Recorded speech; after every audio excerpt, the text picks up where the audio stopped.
పాలమూరు జిల్లాలో ప్రాజెక్టులు పడవు పడ్డాయంటూ గులాబీ నేతలు సమరబేరి మోగిస్తున్నారు. ఈ మేరకు జిల్లాలోని ప్రాజెక్టులను మాజీ మంత్రులు నిరంజన్ రెడ్డి, లక్ష్మారెడ్డి, శ్రీనివాస్ గౌడ్, ఉమ్మడి జిల్లా బీఆర్ఎస్ మాజీ ఎమ్మెల్యేలు సందర్శించనున్నారు. జోరాల ప్రాజెక్టు సందర్శించిన తర్వాత పాలమూరు రంగారెడ్డి ప్రాజెక్టులో భాగంగా నిర్మించిన Narlapur pump house reservoir, Vattem pump house, Karivena రిజర్వాయర్లను సందర్శించనున్నారు. 10 ఏళ్ల బీఆర్ఎస్ పాలనలో రాకెట్ వేగంతో దూసుకుపోయిన సాగునీటి రంగం 2 ఏళ్ల రేవంత్ పాలనలో కుసించుకుపోయిందంటూ బీఆర్ఎస్ ఆందోళన వ్యక్తం చేసింది. ఇక పాలమూరు ప్రాజెక్టు పనులు చేయకుండా పడవ పెట్టిన కాంగ్రెస్ ప్రభుత్వ వైఖరిని సందర్శించిన తర్వాత బీఆర్ఎస్ నేతలు ఎండగట్టనున్నారు. ఇక ఇదే అంశంపై మరింత సమాచారం మా ప్రతినిధి నరేష్ జోరాల ప్రాజెక్టు నుంచి అందిస్తారు. నరేష్, చెప్పండి. వెంకటేష్, పాలమూరు రంగారెడ్డి ఎత్తిపోతల పథకంపై కాంగ్రెస్ ప్రభుత్వం నిర్లక్ష్య వైఖరిని నిరసిస్తూ బీఆర్ఎస్ పార్టీ పోరుబాట పట్టింది. ఇప్పటికే ఉమ్మడి జిల్లా మాజీ మంత్రులు, మాజీ ఎమ్మెల్యేలకు మాజీ సీఎం కేసీఆర్ దిశానిర్దేశం చేశారు. కృష్ణా నీళ్ల వాటలో తెలంగాణ రాష్ట్రానికి కాంగ్రెస్ చేస్తున్నటువంటి అన్యాయాన్ని మీద ఇప్పటికే మాజీ సీఎం కేసీఆర్ గలమెత్తారు. కాంగ్రెస్ ప్రభుత్వ వైఖరిని ఎండగట్టారు. పాలమూరు రంగారెడ్డి ఎత్తిపోతల పథకంలో భాగంగా చేపట్టినటువంటి రిజర్వాయర్ల నిర్మాణం కావచ్చు, సాగునీటిని అందించేటటువంటి పెద్ద ప్రాజెక్టుని కాంగ్రెస్ ప్రభుత్వం ఉద్దేశపూర్వకంగా నిర్లక్ష్యం చేస్తూ వస్తుంది. 2 ఏళ్లుగా పనులన్నీ కూడా ఎక్కడికక్కడ నిలిచిపోయాయి. ఇదే అంశానికి పాలమూరు జిల్లాకు సంబంధించినటువంటి మాజీ మంత్రులు, మాజీ ఎమ్మెల్యేలు కాంగ్రెస్ ప్రభుత్వ వైఖరిని నిరసిస్తూ ఇవాళ ప్రాజెక్టుల సందర్శనకు బయలుదేరారు. ఇదే అంశానికి సంబంధించి మనతో పాటు మాట్లాడడానికి మక్తల్ మాజీ ఎమ్మెల్యే చిట్టం రామ్మోహన్ రెడ్డి ఉన్నారు. సార్, అన్ని ప్రాజెక్టులను కూడా ఇవాళ సందర్శించనున్నారు. జూరాల కావచ్చు, నార్లాపూర్ కావచ్చు.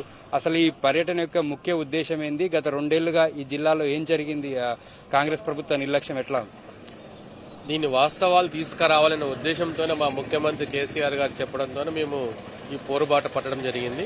వాస్తవంగా చెప్పాలంటే జూరాలలో అప్పుడు ఉన్న ఆంధ్రప్రదేశ్ ఏదైతే ఉందో సమైక్య ఆంధ్రప్రదేశ్లో కాంగ్రెస్ ప్రభుత్వం దీన్ని మొత్తం నాశనం పట్టించింది. దీని టోటల్ కెపాసిటీ వచ్చేసి 19 టీఎంసీలకు అప్పుడు అలొకేషన్ స్టార్టింగ్ లో ఉండింది. దాన్ని రాను 9 టీఎంసీలకు చేసి పెట్టిపోయింది ఈ సీమాంధ్రోలు. దాని నుంచి అప్పుడు కాంగ్రెస్ ప్రభుత్వం ఉన్న ఇక్కడ ఉన్న లీడర్లు కానీ ఎవరు కానీ పట్టించుకోలే, అప్పుడున్న మంత్రులు కూడా ఎవరు పట్టించుకోలే. ఇప్పుడు దీని నుంచి మళ్ళీ ఏమంటారంటే ఇక్కడ నుంచి పాలమూరు రంగారెడ్డి స్టార్ట్ చేయాలని చెప్పి అంతకుముందు ప్రపోజల్ పంపిస్తే దానికి మన ముఖ్యమంత్రి కేసీఆర్ గారు ఇక్కడ నుంచి కాదు, ఇక్కడ నుంచి చేయలేము మనము, ఎందుకంటే ఇక్కడ వచ్చే నీళ్ళే తక్కువ మనకు, అదిగాక శ్రీశైలం వేరే క్యాచ్మెంట్స్ అని చాలా వస్తాయి, దాని నుంచి మనం తీసుకునే అవకాశం ఉంటుందని రీడిజైన్ చేసి దాన్ని ఈరోజు పాలమూరు ఎత్తిపోతల పథకాన్ని రంగారెడ్డికి కానీ, నల్గొండకి కానీ, ఖమ్మం వరకు తీసుకుపోయే విధంగా తీసింది సార్. అంత రీడిజైన్ చేసుకున్న ప్రాజెక్ట్ని ఈరోజు దాదాపు 90% పూర్తి చేసుకున్నాం. దాన్ని కూడా వీళ్ళు చూసి దాదాపు 2 సంవత్సరాల నుంచి దాని గురించి ఏం పట్టించుకోకుండా, ఏం చేయకుండా మళ్ళా సొంత లాభాల కోసం, సొంత నియోజకవర్గాల కోసం వాళ్ళు ఇష్టం వచ్చినట్టు ఇక్కడ నుంచి నీళ్లు తీసుకెళ్లాలని మాట్లాడుతాను. చాలా దుర్భాగ్యం ఇది. ఎందుకంటే ఒక నీళ్ల గురించి తెలుసా తెలియదా మాకైతే కనపడట్లేదు, ఇక్కడ వాళ్ళకి అవగాహన లేదు వాస్తవం చెప్పాలంటే. మొన్ననే చూస్తే మన వాళ్ళు ఇచ్చిన పీపీటీలో చూస్తే ఉత్తమ్ కుమార్ రెడ్డి గారు కానీ, మన ముఖ్యమంత్రి గారు కానీ ఎట్లా మాట్లాడుతున్నారంటే ఒక అద్దు లేకుండా, చిన్న పెద్ద లేకుండా, కనీసం వాళ్ళు తెచ్చిన పేపర్లన్నా కరెక్ట్ గా చదువుతారా అంటే అట్లా చదవకుండా పైన ఒక పారాగ్రాఫ్ చదివి కింద ఒక పారాగ్రాఫ్ చదివి మధ్యలో అంతా ఎగ్గొట్టడం అంటే దీని అర్థం అంటే వీళ్ళు ఎగ్గొట్టుటలే కదా, వీళ్ళు దేనికి పనికిరాదు. వాళ్ళు సొంతంగా చేసుకుని వచ్చారు కానీ ప్రజలకు చేయడానికి మాత్రం రాలే.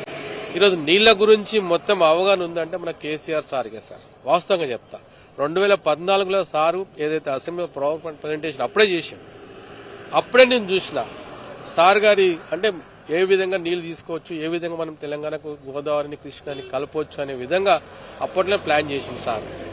ఆ ప్లాన్ ని ఇప్పుడు వీళ్ళకంతా కూడా అది అర్థం అవ్వట్లేదు వాస్తవంగా చెప్పాలంటే. ఇప్పుడు చేవెళ్ళకి నీళ్లు కావాలి, వికారాబాద్కి నీళ్లు కావాలి, ఎట్లా తీసుకురావాలి, అక్కడ ఏమున్నాయి నదులు అనేది కూడా సార్ అప్పట్లో అనుసంధానం చేయడానికి చూసిండు. గోదావరి నీళ్లు తీసుకురావచ్చు, కలపవచ్చు అని. కానీ ఇప్పుడున్న వీళ్ళకి అవగాహన కూడా లేదు. కనీసం పెండింగ్ పెట్టిన ప్రాజెక్టులు, పెట్టిపోయిన ప్రాజెక్టు మేము కంప్లీట్ చేయడం అనేది ఎంత దౌర్భాగ్యం పాలమూరులో. దానికి నిదర్శనం మేమే కదా, సాక్ష్యం.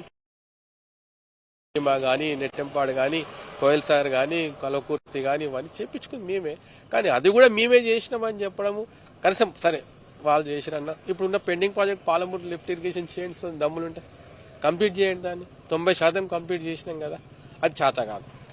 ఎందుకంటే అది చేస్తే కేసీఆర్ గారికి పేరు వస్తుంది, మాకు రాదు అనే ఉద్దేశం వాళ్ళకు చాలా ఉంది. ఇట్లాంటి దురుద్దేశాలు చాలా ఉన్నాయి. అందుకే ఈ పెండింగ్ ప్రాజెక్టులు ఏది కూడా పాలమూరు కానీ వాళ్ళకి అవగాహన లేదు. ఏ నీళ్ళు ఎక్కడ వస్తాయి, ఏ రిజర్వ్ ఎక్కడ ఉంటుంది. ఇప్పుడు కాళేశ్వరం అంటారు, కాళేశ్వరం కింద ఎన్ని బ్యారేజ్లు ఉన్నాయి, దాదాపు 16-17 ఉన్నాయి ప్రాజెక్ట్స్, ఇట్లాంటి జురాల లాంటివి. దాన్ని ఎందుకు వాడుకుంటున్నారు ఈరోజు? ఒక 2 కుంగిపోయినాయి, అది ఎందుకు రిపేర్ చేయట్లేదు? మేము అట్లా ఎన్ని చేయలేదు పెండింగ్ ప్రాజెక్టులన్నీ, వాళ్ళు ఎందుకు చేయట్లేదు పని అంటే దీని అర్థం ఏంటంటే ఎటు తిరిగి మనం ప్రజలతోన మెప్పు పొందకూడదు, మనం సొంతంగా చేసుకునాలి, సొంతం లాభపడాలి, పార్టీ లాభపడాలి అని ఇలా ప్రజలను నోరు కొట్టడమే తప్పిస్తే వీళ్ళకు ఏది చేత కాదు, ఏది రాదు కూడా. వాస్తవంగా చెప్తాను, కాంగ్రెస్ ప్రభుత్వం ఉద్దేశపూర్వకంగా గత బీఆర్ఎస్ ప్రభుత్వ హయాంలో చేపట్టినటువంటి పనుల విషయంలో దుష్ప్రచారం కావచ్చు, నీటి కేటాయింపులు, నీటి లభ్యత విషయంలో దుష్ప్రచారం చేస్తూ వస్తుంది అసెంబ్లీ వేదికగా. దీన్ని ప్రజల్లోకి ఎట్లా తీసుకెళ్లబోతుంది బీఆర్ఎస్?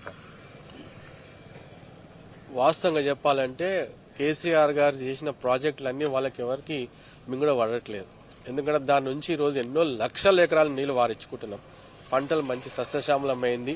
తెలంగాణ కూడా ఈరోజు నంబర్ 1 స్థానాలకు ఫైనాన్షియల్లో కానీ, రెవెన్యూలో కానీ, ఎన్నిట్లో ప్రతి దాంట్లో నంబర్ 1 స్థానాలకు పోయింది. దాన్ని చూసి వాళ్ళకి అది కడుపులో మండుతా ఉంది. ఆహా మేము చేసినప్పుడు కాలేదు కదా, ఇప్పుడు నేను వచ్చి ఒక 10 ఏళ్ల లోపల ఇన్ని కానీ చేసేసిండు కదా అని ఒక వాళ్ళకు ఉంది మైండ్లో. అది వాళ్ళకు బయటికి కక్కలేక లోపల పెట్టుకోలేక ఇంకా అసెంబ్లీగా ఏమైనా ఉంటే అసెంబ్లీకి రానమా, అసెంబ్లీలో వస్తే ఏముందో మొన్న చూస్తాం కదా, ఎంత వల్గర్గా మాట్లాడుతున్నారు. ఒక ముఖ్యమంత్రి మాట్లాడే భాష నాది, ఒక వేరే మంత్రులు కానీ చూస్తున్నాం కదా, వాళ్ళు దానికి ఒత్తాసు పలకడం అంటే వాళ్ళకి అసలు ఇంగిత జ్ఞానం ఉందా? ఈ సభ అనేది ఎట్లుండాలి, చాలా ఉందాగా నడవాలి. ఆ ఉందాగా అనేది ఎక్కడ కనపడట్లేదు. అది అందుకే కేసీఆర్ గారు రావట్లేదు వాస్తవంగా చెప్పాలంటే. ఎందుకంటే వీళ్ళ దగ్గరకు వచ్చి నేను మాట పడేదాకా ఊకుండడం బెటర్ కదా అని చెప్పి అనుకుంటారు, ఎవరన్నా అనుకుంటాం. అట్లా సారు నెమ్మదిగున్నాడు, అంతేగాని టైం వచ్చినప్పుడు సార్ తప్పకుండా వచ్చిండు. మొన్న పాలమూరు దాని గురించి మాట్లాడిండు. ఇట్లా ఏదైనా తప్పులు చేసినప్పుడు తప్పకుండా సార్ అందరిని ఎండగడతాడు. దాన్ని ఎవరిని వదిలిపెట్టాడు, కేంద్ర ప్రభుత్వాన్ని వదిలిపెట్టాడు, రాష్ట్ర ప్రభుత్వం కూడా వదిలిపెట్టాడు. అసలు రాష్ట్ర ప్రభుత్వానికి, కేంద్ర ప్రభుత్వానికి మన పాలమూరు ఎత్తిపోతాం జాతీయ పరంగా చేయమని ఎన్నోసార్లు అడిగిన రిక్వెస్ట్లు పెట్టుకున్నాం. కానీ కేంద్రం కూడా దాన్ని ఎక్కడ కూడా వాళ్ళు స్పందించట్లేదు. కానీ మన స్కీములు తీసుకుపోయి వాళ్ళు వాడుకుంటున్నారు కేంద్రంలో. రైట్. వద్దకు మాజీ మంత్రులు శ్రీనివాస్ గౌడ్, నిరంజన్ రెడ్డి, లక్ష్మారెడ్డి పాటు ఉమ్మడి జిల్లా మాజీ ఎమ్మెల్యేలంతా కూడా మరి కాసేపట్లో జూరాల ప్రాజెక్టు సందర్శనకు రానున్నారు. ఇక్కడి నుంచి నార్లాపూర్, పాలమూరు రంగారెడ్డి ఎత్తిపోతల పథకంలో భాగంగా చేపట్టినటువంటి నార్లాపూర్ పంప్ హౌస్ రిజర్వాయర్ను కూడా పరిశీలిస్తారు. కాంగ్రెస్ ప్రభుత్వం 2 ఏళ్లుగా ఈ పనులన్నిటి కూడా పెండింగ్ లో పెట్టింది.